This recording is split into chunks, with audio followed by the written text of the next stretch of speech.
to go. There we go. Okay, welcome people to the channel called Esoteric Lectures, if people don't know that now. Today we're going to be talking about They Live. And it's, I think, Johnny, you told me that it was a very requested topic. Oh, yeah, absolutely. I mean, this is a red pill movie, years in its making, and years ahead of its time.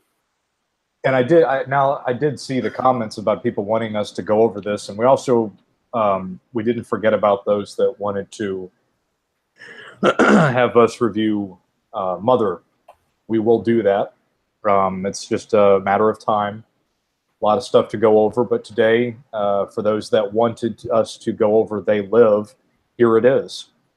And you know, They Live is such a it's such a classic movie. It really does stand the test of time.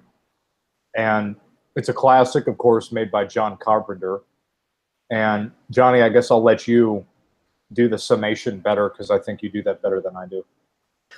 They Live is, in a nutshell, a hero's journey. It's a type of experience many of these of you people watching this channel have experienced yourself, where you transition from the blue pill to a purple pill status, and then finally fully realizing red pill knowledge. And you know, this isn't just gnosis, but these are other societal factors that this movie deals with. And I think that's why so many people like this film, because they can relate to it. They can relate to it like, yeah, I remember back when, you know, I would watch TV and I wouldn't mute the commercials, and I liked everything, and I listened to what my teachers said to me in school, and I, you know, did my homework and everything like that. And, you know, I had to wonder, well, where did any of this get me? And one day, you know, after conditioning over and over again, I realized that this world is not exactly as it seems. Yeah, you got that right. And I think that that's what They Live encompasses on many different dimensional levels, I guess.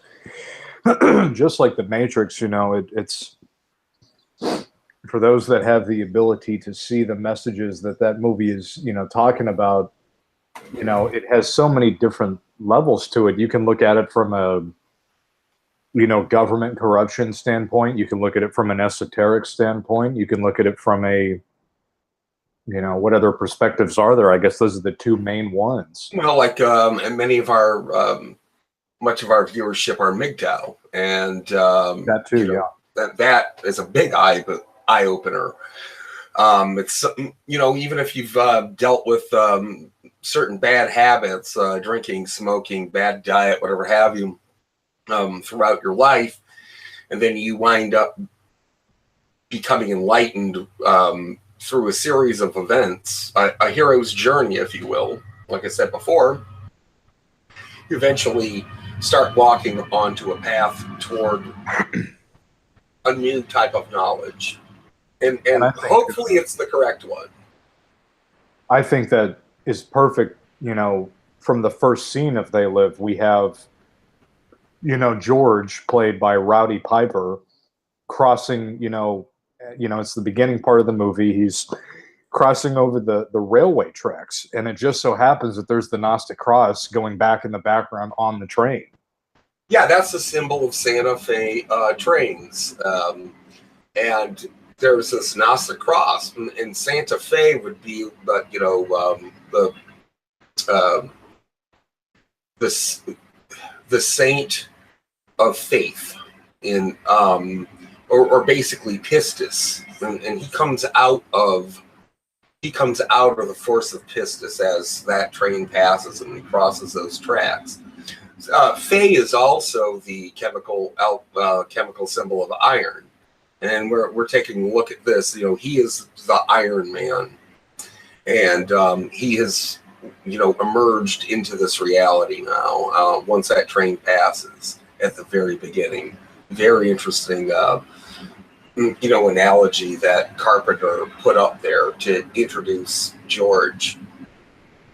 and I guess, you know, he's crossing the tracks. You know, he's kind of at a crossroads in his life, you know, and he's trying to figure out in that opening scene of They Live, you know, he's beginning his journey, and it, like you said, it's the hero's journey, and he goes through this, you know, this big, you know, process of learning about where things end up taking him, and you know, so that scene, it's specifically that opening scene, you know, now that when you mentioned to me the Gnostic cross in the background, I kind of, I've caught it, and I should have I'll definitely do that in the edit. Right. But you know, I was thinking when that thing went by, I'm like, is that the Gnostic cross? And it was funny because we were just talking about that like the other night. Right. Yeah, like Gnostic bumper stickers, and Yeah. but yeah, that obviously is the Gnostic cross that Santa Fe uses for its logo. And John Carpenter expertly, you know, put that front and center as it moved on, and then introduced our hero. And now we're also talking, like, right in the next scene, he goes straight away to an employment office to get a job, and there's this bored, you know, .gov lighter than air worker that's sitting behind the desk. Tells him you know, she doesn't have anything for him. But he establishes the fact that he has undergone a life change. He obviously had a good job back in Colorado, and he went west to try to find some work. And that's all he really wants. And this is George in his blue pill existence. The harsh reality of, you know, being fired and losing his livelihood has not really sunk into him yet. And he is trying to continue that blue pill existence that he had by going to look for another job. Yeah, and the woman sitting at the desk, you know, she says there's nothing, you know, there was nothing for him at the time, you know, and like I said before, you know, this movie is, you can look at it on so many different ways, because when he walks into that unemployment office or whatever it was, community area or whatever, you know, in the background you hear a woman going, you know, the food stamp, due to a computer error, the you know, the food stamp program is out, you know, and so I think what John Carpenter was trying to illustrate here is that we have this society now of a lot of people that are out of work, a lot of people that are dependent, not only out of work, but dependent on the government for their ability to survive. And when you look into, you know, the deeper meaning behind what that is entailing, it's basically a foundation upon kind of a socialist system. And I think through that scene, that's kind of maybe what he was trying to say, just in that scene alone, you know. Right. Remember, this was filmed back in 1987, and it wasn't trying to be prescient of things that were to come. It was a reflection of the times back then, and that still is happening to this day. So we're talking, what, 31 years ago? Yeah, about so, yeah. What we are living in is economically climactic. It's not a trend. It's not just a recession or a bump or, you know, a correction. It's a climate. It's something that, you know, you live throughout your entire lifetime. Yeah, and so what that shows you there is that the agenda, even back then, it was the, you know, it's been at work for quite some time, and you know, these were kind of like the preliminary stages, if you will, of kind of a future to come. And you know, and we also have a very famous scene from the movie where we have the street preacher, you know, speaking about all of the things that are going on, and I want to read what he says. Yeah. Here. And this is what that street preacher says in that famous scene. He says, they use their tongues to deceive you. Venom is on their lips. Their mouths are full of bitterness and curses.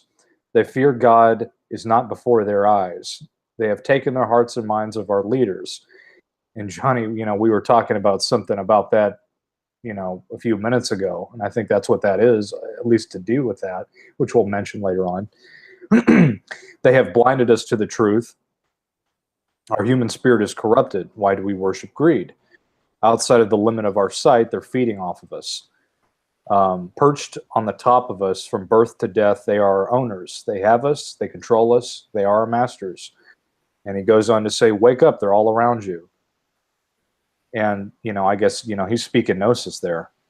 Yeah, and just like I said a minute ago, from birth to death, it is climactic. It's something that it's a paradigm in which you live.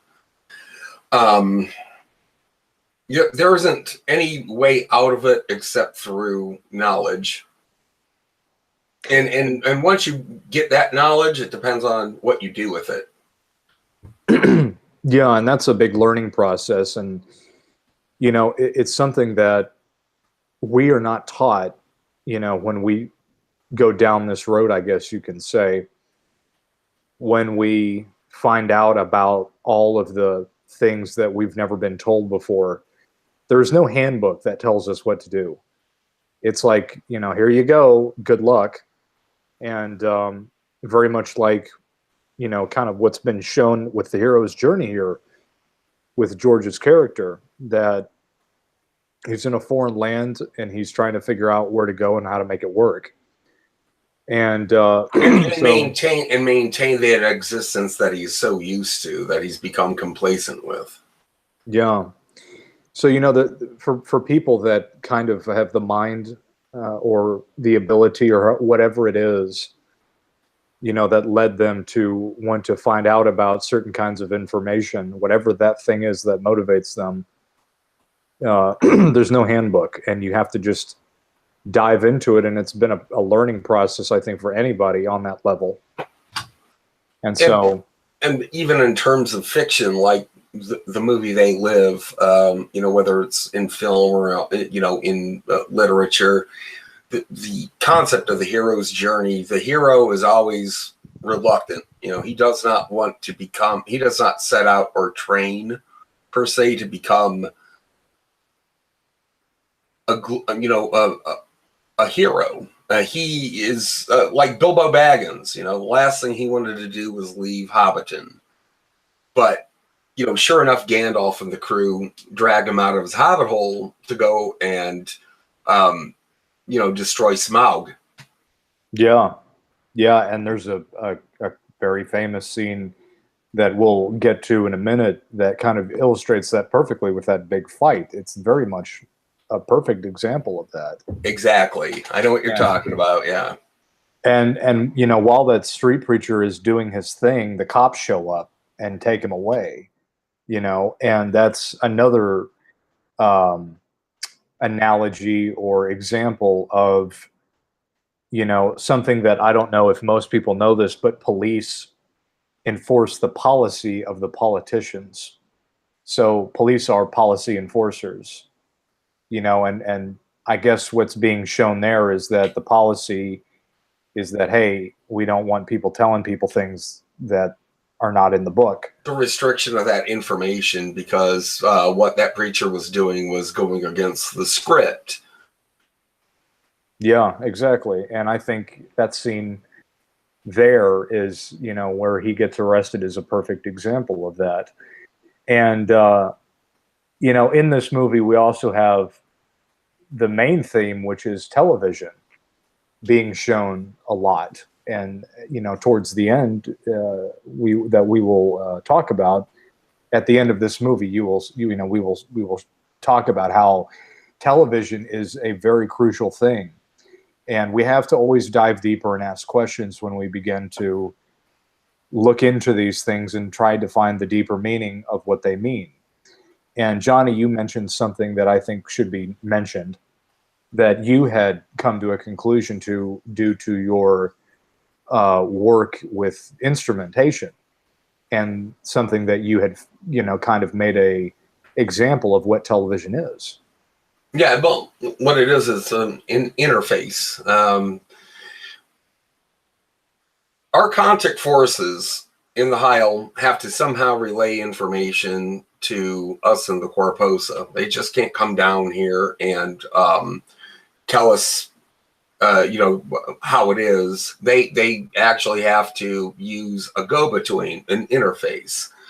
And just like you would be, say, linking different instruments, say, an analog into a digital workstation, you need to find a way to traverse those two realms. And television is a great, it's a great translator between the Heil and the Corposa, and getting the message of the Archons to us here in prime material reality. Yeah, I mean, the television is basically a representation of a veil. Yes. And, as we understand it, the veil is the thing that separates the Heil from the Corposa, or from the Heil from the Pleroma. It's like an energetic fence, if you will, that prevents things from kind of interfacing without the proper permissions, if you will. And television is a conduit, as you mentioned. A handshaking protocol, yeah. Yeah.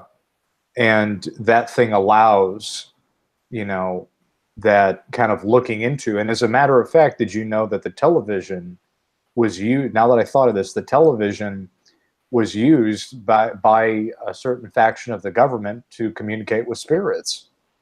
No, I didn't know that. Yeah, that's what the TV was used to see into other dimensions and communicate with spirits. It's what it was originally intended for. You kind of tell me about that later on. That's nuts. I'll make a note of that right now, but I will. Okay. Because I just remembered that. I just have to, I'm sorry, people, I have to, because I've got to tell Johnny this. But the television is basically that's what the original purpose of it was to communicate and communicate with spirits and other dimensional entities. So, and then it just so happens that we have television in every house in the whole entire world, and same thing with technology and cell phones. So, use your imagination. It's a conduit. It's something that we're, it was put to me, TV doesn't come from here. So right. What we have, is another example of this, from a woman talking, from that scene where she's, George's character is sitting outside and he's looking into somebody else's room, and there's a woman on the television saying, she wants people to love her and she wants to be famous and she'll never die, and, all this kind of stuff. And what I kind of see what that is kind of trying to illustrate there is that it's kind of like giving people a sense of it's a sense of aspiration to become something that they know that they're not going to. It's basically giving people false hope to keep them going, to keep them from atrophying and keep chasing after this illusion of this world, so that these people go there and they, keep working hard and they keep slaving away, so that they can achieve their quote unquote dream, so that they'll go do hard work at the job they hate, only to end up finding out that the thing that they wanted was an illusion to begin with. Right. Like the old saying, it takes 10,000 hours of practice to gain world-class mastery. Maybe it does, maybe it doesn't, but gaining that kind of mastery through, sweat, blood, and tears is not all all that it takes. There's something more. There is an esoteric element for that to meet that kind of success. Yeah, absolutely. And I guess we'll jump into that now that's brought up. The people that make it in Hollywood are basically, it's an otherworldly thing that happens. And the oligarchs and people, they are working with these demonic entities. And those things tell them who is going to be part of the club and who isn't. It's not like somebody sits at a desk and go, well, you got good talent, but, you know, whatever. No, there is a motivating force that is beyond these people's power, that they're the bosses of, or that those things are their bosses, that, you know, funnel orders from upstairs down below, so to speak. Right. It explains why somebody like Brooke Candy, who is, you know, not that great looking, like you said, her voice sounds like she swallowed a kazoo.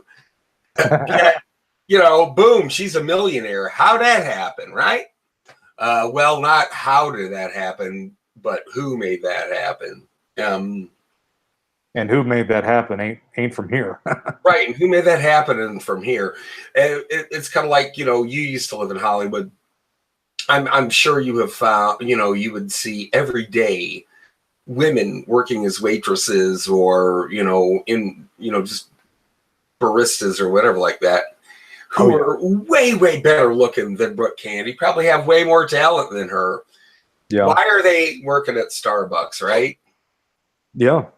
Well, they haven't been, you know, they haven't been chosen. No, they haven't, and they're probably not going. None of them are, unless they're willing to do things that they don't understand what they're getting themselves into. Right. I'm sure that Lady Gaga did an interview once where who also was not very good looking. Yeah, she did an interview once that she said she wished she could get out of the music business, but she can't. So, you know, whatever that is all about. Yeah, you would think, yeah, exactly. You would think to yourself, okay, she makes enough money. It's like winning the lotto 3 times a year, you know? She could retire off that easily. Never work again in a day in her life. So why can't she just retire, you know? Well, yeah. And the reason why is because she sold her soul to get into that business. Right. And that's this movie actually shows that dynamic happening to some of the characters. Yeah, absolutely. And we'll definitely mention that as an example as we move along here. But the bottom line is that with that scene, we see so many different aspects to it that, you know, like you said, Johnny, we have these people that want to go and be these celebrities and stars and all that. But, you know, they hear about it. I think a lot of people have heard the term, well, you got to sell your soul to get into the business. And they think it's just like, oh, I signed my little name on a piece of paper. Here's my soul. You know, they have no freaking clue. No, that's the G-rated version of it. Yeah, they don't have a clue about how evil the business really is. And not only that, but they're going to lose their minds, literally, getting into that business just for fame and fortune. And not only that, they think they're going to get to live in big mansions and have Ferraris, maybe, but they can take it away from you in an instant. And not only that, your everything that you do is controlled. There is nothing that goes unsaid without them agreeing that you can do that. So you're a prisoner, you're enslaved, you lost your mind, you sold your soul. And everybody that I've ever studied on this whole thing, they all break down, they lose their minds, they do drugs to quiet the voices in their heads, and they just wish they could get out, whatever little bit of themselves is still in there, which isn't much.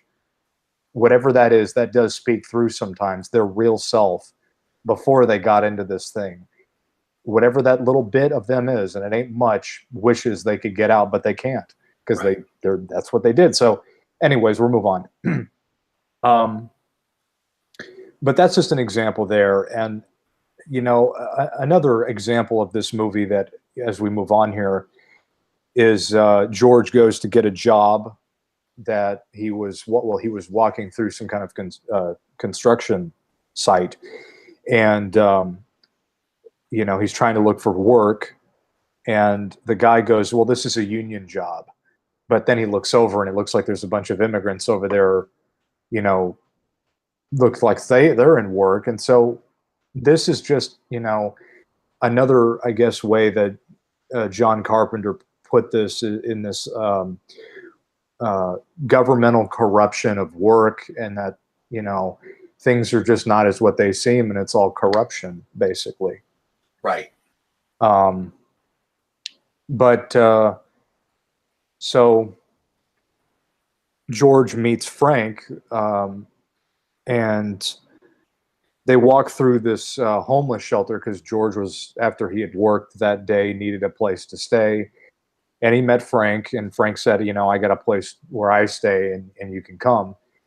And what I found interesting about that homeless shelter, I guess it is, that they went to, was that the scene, the way that it struck me was, it's almost like the scene looked like a concentration camp of people in America that had lost their jobs, and it's almost like they were prisoners of war in this, you know, big corruption scheme that they just got. They didn't play along, or they were not needed. They had served their purpose as a nice little slave, and then they lost their job, and that was the end of it. And it's just, you know, when I saw this scene, you just see all these people, at least the way that they were portrayed, as being, looks like they were hardworking, good people that just fell on bad times. But you know, that good people is kind of like showing you the refuge of the good people left in America or in the world. Well, basically, yeah, they live in a tent city that is congregated around a church as a central hub, and then there is like a homeless shelter that's built up next to it. And yeah, it kind of answers the question, well, what do we do with the slaves once the pyramid's been built? You know, where what do we do with them? That's I couldn't have said it better. That's exactly what it is. And well, you know, they just throw them out and out into the wild. They don't need them anymore. They, like you said, they've served their purpose. Yeah, and that's unfortunately, you know, what happens when you have a city that ends up like that. Well, just look at Detroit. You know, well, that's just another thing. But you know, it just comes to show you that everybody is a disposable slave in this system. And as we see in this film, as we move along, you know, that's what the deal is. Now, let's get into an esoteric part of this, which is something that Johnny and I were discussing behind the scenes, that Frank and George were talking, and basically he was going on about how Frank lost his job at the steel mill, and he was actually in Detroit. Yeah, that's right. And so what he ends up saying is that he who has the gold makes the rules. So Johnny, let's get into esoteric here with what we were discussing, and I'll let you lead it off because this is very interesting. Even though, you know, we have elements of iron in coursing through our blood, angels and demons, archons, whatever you choose to call them, actually have gold in theirs, according to esoteric manuals. And that is strange that Carpenter had written that line into a movie like this. Like, you know, it's sort of foreshadowing the forces that our two heroes are going to be up against later on in this film. And as you can see there, he mentions that he was working at a steel mill, which I guess is the iron part, and then you have he who makes the gold. So you have gold and iron, right? And he who has the gold blood makes the rules. You know, which are the forces that are known as the demiurge, the archons, or whatever you want to call them. Again, right. Those that are not of this prime material reality. And once again, we see another quote unquote Iron Man. We have Rowdy Piper's George, and now Frank. They're both men of ferrum, iron. Yeah. And I thought that was especially poignant that was mentioned, that you brought that to my attention, because, you know, that's a very I mean, just that whole, the way that sentence was just put in there was just beautiful. How that all just kind of perfectly ties in, doesn't it? Yeah, it's almost like the soundtrack dropped out just so you could hear that isolated, you know, as a viewer. Yeah, yeah, that's exactly correct. And as Frank and George are, you know, talking, Frank says, he says it's this crazy game, and he's talking about life and, you know, trying to make it in the world. And he says it's some crazy game, and the name of the game is to make it through life. Only everyone, it says here, only everyone is out for themselves and looking to do you in. And you do what you can, but I'm going to do my best to blow you away. And that is, you know, I mean, it says it for itself. I think everybody can understand what that means. But what Frank says to George is, how are you going to make it in this false magic kingdom? How are you going to be a slave, a useful slave here? You know, what you've been indoctrinated to believe is, how are you going to serve your purpose to the hierarchy? And what Johnny was saying there is, that's the example of him in a blue pill point of view at this point. He's still blue pill. Yeah, and George even, you know, says to Frank, you know, I believe in America. You know, I believe that I work hard. I'm gonna, you know, get what's coming to me, and you know, things are gonna get better. And he doesn't understand that it's not a process that's vertical. It's a process that's cyclical. You know, if he does, let's say, find, you know, continue a blue pill existence, he's going to lose it again, just like he did before. But he doesn't understand that at this point. Yeah. You know, it just comes to show you how much deception and manipulation and lying about how things really are. You know, people go through life thinking, you know, if I do this, then I go to step A, to step B, to step C, to step D, to step E, and you just work your way through, and everything is just going to work out fine. But they're working on a whole nother dimension compared to what the dimension it is that they even live in. Right, exactly. And so this just comes to show you in a lot of ways how ignorant people really are to the way that things really work, which is why we do the channel, to anybody that cares, to try to inform them on how things really work, and what they decide to believe is up to them. So, you know, anyways, but you're right. He says, my chance will come. I believe in America. I follow the rules. Everybody's got their own hard times these days. And so he's basically just, you know, being a good little person to believe what they want him to believe. But going back to the television, we have another very, very famous point of this movie here, which is that we have the guy that comes up on the TV while they're all in this homeless shelter or camp or whatever. And, you know, he says, he basically, it's a broadcast that interrupts the television, and says, our impulses are being redirected. We live in an artificially induced state of consciousness.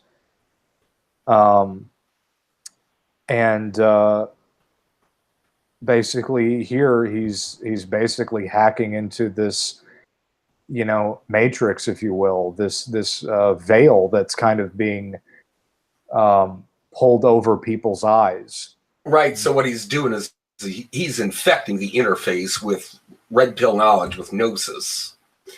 By trying to intercut all the, you know, Dancing with the Stars and the stupid commercials and everything like that, and interrupting it with truth. And the funny thing is, what happens to the people who are watching this transmission? They start getting headaches. Yeah. Yeah. And this was another thing that we were discussing behind the scenes, which I think we've already touched upon this. Yeah, you mentioned this when we went into the purpose of the television. That technology is basically a MIDI interface of transferring information into your mind from another place, I think. Yeah. It's a conduit. It's a great way to explain it. Yeah. What he ends up saying here is that this movement began 8 months ago by a group of scientists that accidentally discovered that these signals were being sent, and that they say this thing is giving me a headache. And then he says that the underclass is growing. He says that human rights are non-existent. The repressive society that they're in is that the fact that they are unwilling accomplices. Their intention is to rule the rest with annihilation of consciousness, which is the soul. So they're trying to, infect the mind through this frequency, it seems like. And then ultimately destroy any kind of free will. Yes.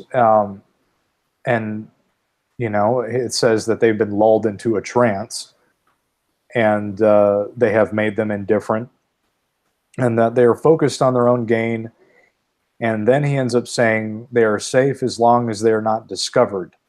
This is their method of survival, to keep us asleep and selfish, to keep us sedated. So they're trying to sedate. This goes beyond just brainwashing and sedating the mind. They are trying to annihilate the soul to the point where it's unfunctionable. And destruction. And of course, the devil doesn't want you to know he's doing this.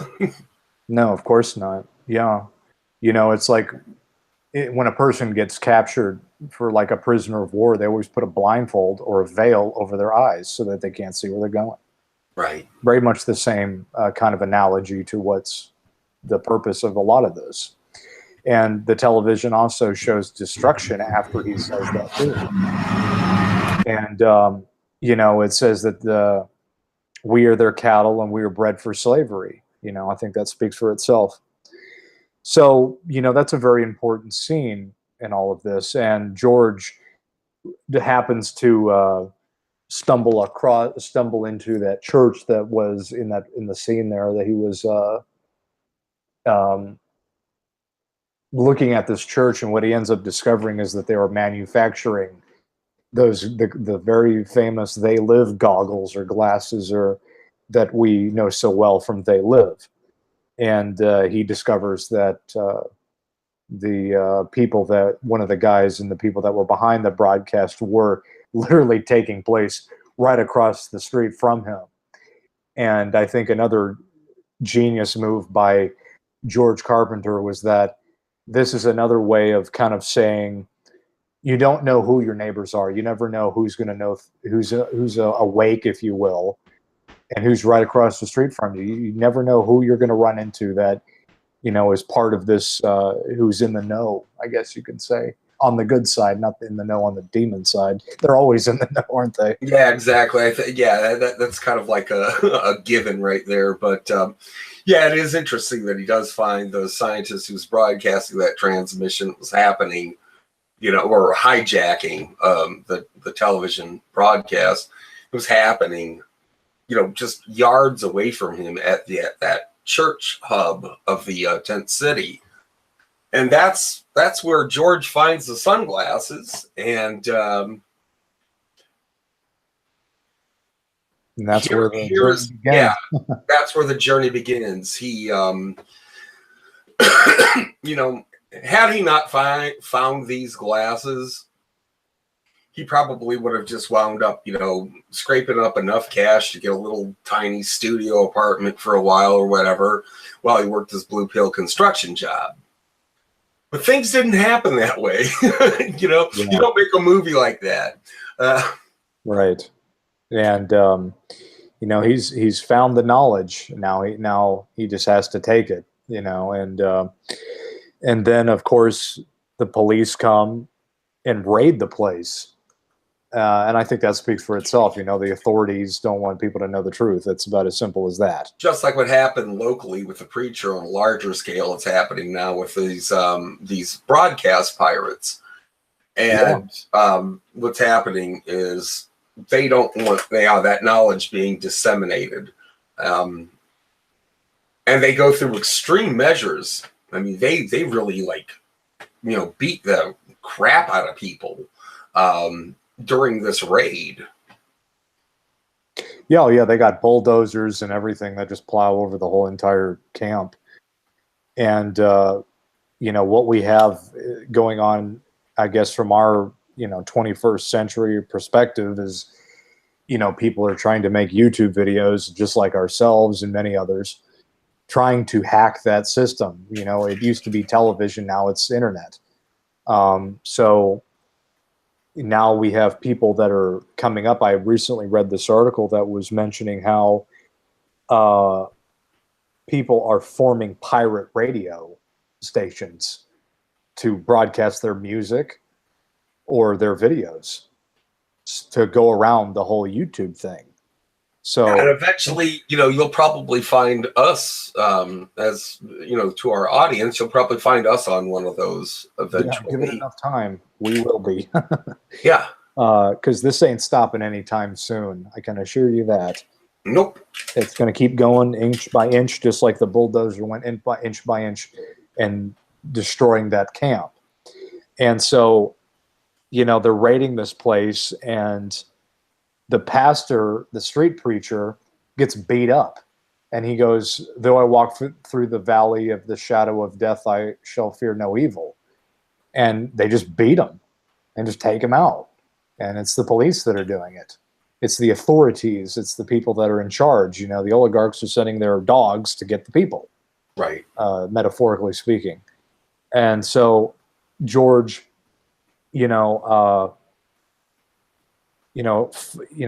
finds this kid scared and huddling in a corner, and they go to take refuge, and they go run away, and the cops block them at the alleyway. You know, these people, and so that's just showing you that they're everywhere. You can't run from it, you know, in the sense that everywhere you turn, there's this black iron cage. You know, I guess you could equate the police to being part of that black iron cage because of how they look. Right. Yeah. They're like big black bars that are moving towards you and compartmentalizing you. Well, it's interesting too. Whenever you see police in a riot, what you know, they're forming a veil. Yeah. A big wall. Yeah, with their shields. Yeah. Interesting. So, anyways, so you know, George finds the glasses, and then he finds them in the church after everything's raided. Now, this is something that, again, here's another bit of esoteric thing to mention here, is that when you talk about a house or a building, a house or a building is represented as being a soul. Like in astrology and in the zodiac, the zodiac, they talk about the third house or the fourth house. Right. And they talk about how it's like, you know, for second house or third house rules the cycle of the zodiac. So one section would be like your emotions. One section would be your family or your money or your job. These are all just kind of different dimensional aspects to how the planets and stuff and all that align. But a house represents a soul. And when George goes into the church, everything is destroyed. You know, they've wrecked this place. And he finds the glasses. And then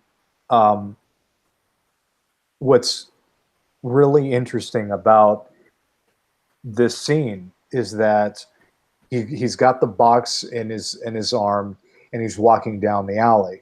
But if you when you watch the movie, that scene where he's got the box and he's walking down the alley, there is a street sign that says one way in the background.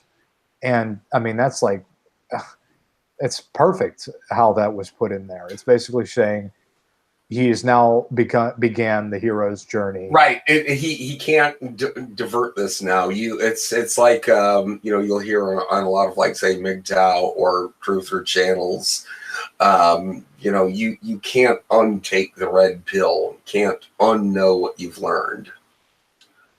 Yeah, the gears have aligned, and that's just what it is now. And now it's just pure momentum. And so, interesting thing to put there that I caught. And then the journey begins. He puts the glasses on, and he starts seeing all the things for what they are. First of all, reality is in black and white. Yeah. But yeah, he begins his journey at that point, and you'll see in the movie. I'm sure everybody is seeing it. He goes and he looks at things, and it says consume, buy, your slave. He looks at the money. It says this is your God. But what I think is more important than any of that ties more into the MGTOW philosophy. Oh yeah, marry and reproduce. Marry and reproduce. Yeah. And the esoteric, Johnny, if you want to, let's mention that while we're at it. The esoteric standpoint that we see it is that very much in line with the Gnostics had their opinion on marrying and reproduction. Johnny, if you want to open that can of worms. Well, yeah, I mean, the thing is that, marriage is sort of, they looked at marriage as a artificial contract in terms of getting a man and a woman together to reproduce and then basically having children and thus enslaving yet one more soul into the corposa. Yeah, and that's why, yeah, and to continue that cycle of respawn and resmith. And once you really take a look at Gnostically, why you wouldn't want to have a child, once you know what you know. This is nothing against people who do have kids, but once you know what you know, why would you want to go and invite another slave into the black iron cage? Right. A rational person wouldn't. Right. Yeah. And oh gosh, I had a thought. Oh, it's, as you said, something that I thought about last night. We were watching. I was watching, and I mentioned to Johnny an episode from a TV show called Black Mirror, which we will cover. I mean, that stuff is. Oh yeah, definitely. A lot of stuff. I mean, but what I had caught from something is you said they were re-smithing. Well, Cain was an ironsmith. That's right. He's an ironsmith. So what is he, a fashioner of souls?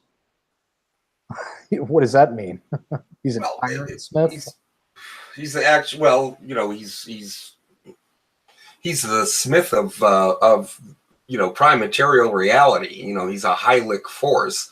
Children of Cain are Hylic people.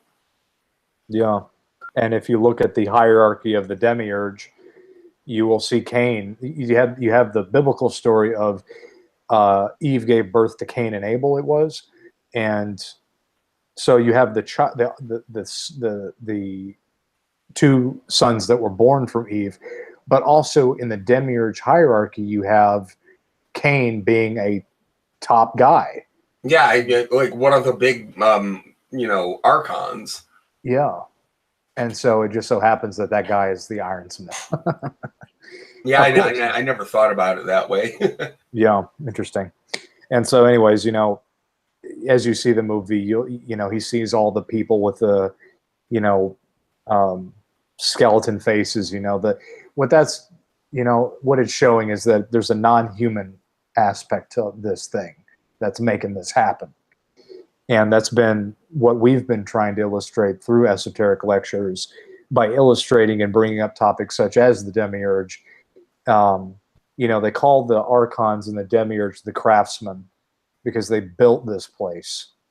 However you want, if you want to believe that, that's up to you. But we understand that as being that's what it is. Right. And so that's kind of the aspect. And so another bit of esoteric knowledge is that you have that, radar that was broadcasting that thing that said sleep. And Johnny, what did you say that there was a fertility symbol? It was a stork. It's in the finial of the radar dish looks like a stork from the way that John Carpenter shot it and the way that it was turned. Interesting. So again, it reinforces that message of marry and reproduce. Yeah. And so that's interesting. And of course, when he's discovered you have all those people going, he can see, but they operate like a hive is what I noticed, is that they're all, in sync and in union with. And they're converging on him once they know that he can see them too. They're all walking in lockstep at him and talking into their little wristwatches, which as I thought that was kind of like a lazy device, from a writing standpoint, but it worked, whatever. It was, being used as some sort of like communicator. I guess it was sort of like a really quick way for them to be marked as, people that are in the club. Yeah. And I'm just going to mention this briefly because it's such a complex topic, but what I think is going on here is that this is Legion. And you can go look up what Legion is in the Bible. It's basically a hive mind of demons. Okay, and people are going to have to go look that up if they're interested, because it is so in depth. We could spend the next hour discussing it. So we should do a show on that topic, just on its own. Yeah, because it's very in depth. But go look up what Legion is. It was mentioned in the Bible. Legion is very real and has a big part to play, and is the reason behind all this MK Ultra stuff. So anyways, we then go into, the longest fight scene in history between George and Frank, and that's just basically illustrating the struggle of trying to get people to awaken from the fact, or trying to get others to see their perspective of the things that they don't want to see. Right, exactly. Frank did not want to put on these glasses, and George is like saying to him, "Come on, man, you seriously have to try this." It develops into an argument, and the argument develops into like a 23 something minute fist fight. And well, they had to make it ridiculously long, because I think that Carpenter wanted to show the viewer how hard it is to get people to accept a new way of looking at reality, which is actually the old way, but not to them it isn't. Yeah.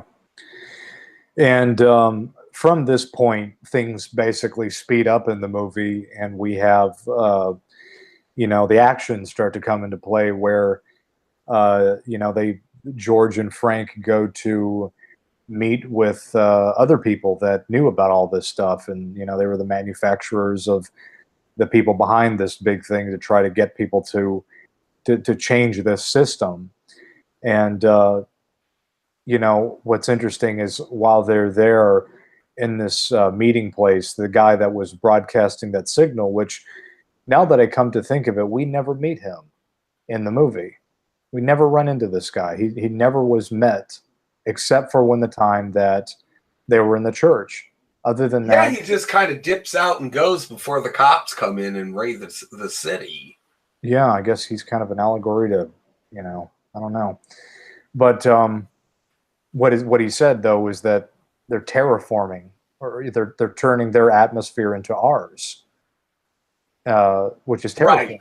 Right. The television interface itself is no longer enough. They want to be able to bring the Heil onto the Corposa. They want to be able to have an easy method of transport between here and there. Yeah. And so anyways, from this point, things just kind of unfold, and George and Frank end up diving into a portal to escape this hole in the floor portal thing. And then they go to this like underground base where all these things were coming from. And then they end up going into this meeting room where all the oligarchs and the people that were the non-human things were meeting to talk about how they were just going to dominate everything. And, then what you see is, Johnny, that was my 33rd note. Okay. Where the scene where they show where they're jumping to and from the different planets. That was my 33rd note. So anyways, that's interesting. But we see that they were coming from the Andromeda galaxy, which Johnny and I tried to find some information about it, but we couldn't find any links that would be worth Nothing noting. really, yeah, really nothing esoteric about it. I mean, Andromeda, I think, is a horse. Yeah, it's a breed of horse. Yeah, but I mean, other than that, I mean, it's something that I'd have to look deeper into. I don't know if Carpenter just randomly chose that. Esoterically, if they wanted to be correct about it, it would be Aldebaran. But right, yeah, we tried to find any, and that's the end of the notes. We tried to find some occultic significance with that, but it might be that, you know, there's some kind of thing in the constellations where there's some kind of portal that leads to somewhere, like a Stargate or something. I don't know, but anyways, from that point, you know, George and Frank raise hell and they start shooting up the place. And George goes on the top of the roof and blows out the signal, and then they shoot him down. And then at the very end of the film, we see the veil unlifted. Everybody is seeing the Archon, the Legion for what they really are, and some of the scenes that are pretty funny, especially the sex scene. But, yeah, that's funny. What's wrong, baby? Yeah, what's wrong, baby? Don't you like me no more? Well, like one of my main criticisms of the movie, and I think that it could have been dealt with a little bit better and a little bit more realistically, was when one of the hobos in the tent city was portrayed by a character actor named Buck Flowers, and he usually shows up in pretty much every one of Carpenter's movies, comedic bit part. And anyway, later on, as Frank and George are infiltrating the demonic compound, and they go up into a television studio to destroy the signal, they meet Buck Flowers. But he's one of them now. He joined the club, and, you know, he's drinking champagne. He's wearing a 3-piece Armani suit and everything like that. Looks good. And the thing is that he says, "Oh, hey, I remember you guys. You got to meet my new friends. Come with me. I'll you'll get you a glass of champagne. You can join the club." See, I don't think it should have been portrayed like that. He, in real life, he would have just been, you know, he would have snubbed him and scoffed at him, because you don't just invite people into this. No, of course not. Yeah, come on in to the secret club where everybody talks about secret things. Yeah, that's exactly how this guy was, and I was just thinking, okay, that's a little incorrect, but yeah, but I guess that kind of information, you know, very few people know about how it really works. And I'm just saying that I think, just the way I think it is that the way that these people do this is that these demons tell the, I mean, they know who's part of their club. You can't just flash the one-eye symbolism and I'm part of the Illuminati. It doesn't work like that. Not at all. It's not at all like that. It's more complex than that. It's other dimensional, it's otherworldly, and it's a spiritual understanding, a higher demonic understanding between who's part of the club and who's not, and they can tell. It's not like, oh, I show my one eye, so I'm part of the Illuminati now. Yeah, they know a phony when they see it, believe me, and they'll just ignore that phony. They won't reveal themselves or anything. They'll just be like, why are you covering your eye like that? That's stupid. You know. Yeah, they'll make fun of you because they know you're just trying to play a little game that they know you're trying to appeal to them in the hopes of like being able to buy Maseratis, and those aren't just given away like water. So yeah, that's true. They don't, you know, and that's, I mean, you have to understand that the people that are in the club, it goes through everything about, you know, vetting processes, who can buy certain things and who can't. It's not just like the inner circle of, like, you know, who runs the world. It's everything that stems from that. You know, who gets to buy the Maserati? Is the, you know, the dealer is in on it. You know, the Right. people that own the mansions are also in on it. You know, they only want their kind to be, you know, part of their system, and it goes all the way from the luxury that you buy, all the way down to the house you live in. Right. You know, So you could be, one of the unchosen or whatever, and say win the lotto, and then you can move out of your trailer park or your apartment complex and say, yeah, I want to go move to Beverly Hills. Well, sure, you got the money in terms of dollars and cents to move to Beverly Hills, but they don't want you there. Okay. it's a hive nest there. You weren't chosen in the first place to go there. So They're those cities. You could have the money to buy it, but those cities are exclusively reserved for people in the club. Period. Doesn't matter if you got the money. If you ain't in the club, you ain't in the club. Sorry. Goodbye. Go live in Montana. You know. now they're taking Montana too. They're taking everything. It's a complete takeover. You know. But go find some other place or buy a simple house and have common sense. You know. That's Well, probably anyways, the best thing. Yeah. Johnny, what else do you think we should talk about here before we wrap this up? Well, Thing. just like to say, I mean, They Live is a great movie that does relate to people who have lived a blue pill life, and at one point in time in their life, they got, exposed to esoteric knowledge. And I think, Johnny, this was one of those movies for you personally that kind of led you on that path. Yeah, in some ways it was. I mean, it was definitely a highlight of cinematic history for me. Yeah, for me, it was The Matrix. That was the movie for me. Well, I don't have any other things I think I don't want to mention that I would like to mention. I mean, yeah, I think it was a good show today, and I think everybody will enjoy it. So, with that being said, thanks for tuning in, and we will get to the other. I know that we've had comments say, review Mother, and we're going to get to that just in due time. That's a more in depth. Yeah, we have a lot of movies that we'll be analyzing in the future. One movie I'd like to analyze, Johnny, is Videodrome. Videodrome would be pretty cool. Yeah, now that you mention it, you never talked about it before, but that would be definitely an esoteric movie for us to pick apart. Yeah, well, all right, guys, thanks for tuning in, and we'll see you again soon.